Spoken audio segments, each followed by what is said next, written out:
வாக்குக்கு ஒரு ரூபாய் காசு கொடுக்க மாட்டோம் என்கிற உறுதியை ஏற்பது. எங்களை வெளிநாட்டுக்கு பார்ப்போம் எவனாவது ஒருத்தர்.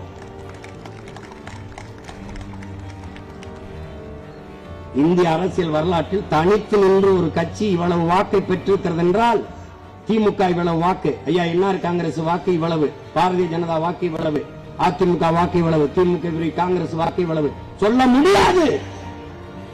ஆனால் நானும் என் பிள்ளைகளும் மானத்தோடு நிமிர்ந்து கை ஊற்றி சொல்வோம், தன்மானத்தோடு இது எங்கள் வாக்கு. 100 ஓட்டுகள் ஏன் ஓட்டா எங்க ஓட்டுற அப்படி எவனாவது காட்டுற காட்டுவா. கூட்டமா வந்து அடிச்சான், எவன் அடிச்சான்னு தெரியல. அப்ப நான் தான் அடிச்சேன். எத்தனை பேர் அடிச்சிய? இது ஒரு கணக்கு. மக்களை தனியாக சந்திக்க துணிவில்லையே, நேர்மை உண்மை இல்லை, செத்துருச்சு. நாங்கள் தோற்றிருக்கிறோம். ஆனால் என்ன நிலைப்பாடு? தோல்வி என்பது எமக்கு இல்லை, வெற்றி ஒன்றே எமது எல்லை.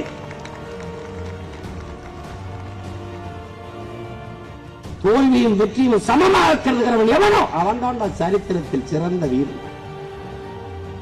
தோற்றம் யாருக்கிட்ட? எங்கள் ஆத்தால பண்ணிட்ட அண்ணன் நம்பிட்ட தோற்றம். எனக்காக தோற்றம், அவர்களுக்காக தான் தோற்றம். அப்புறம் மறுபடியும் எங்கள் நிற்கிறான், அவர்களுக்காக தான் நிற்கிறோம். அவன் தான் தோற்கடிக்கிறான், நிற்கிறான், அதனாலதான் நிற்கிறோம்.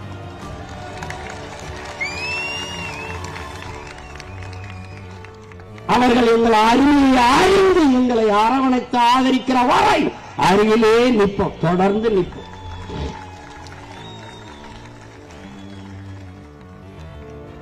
கொக்கொக்க கூம்பும் பருவத்து மற்றது குத்தொக்க சீர்த்த இடத்துங்கிறான் எங்க வள்ளுவ பெருமானார்.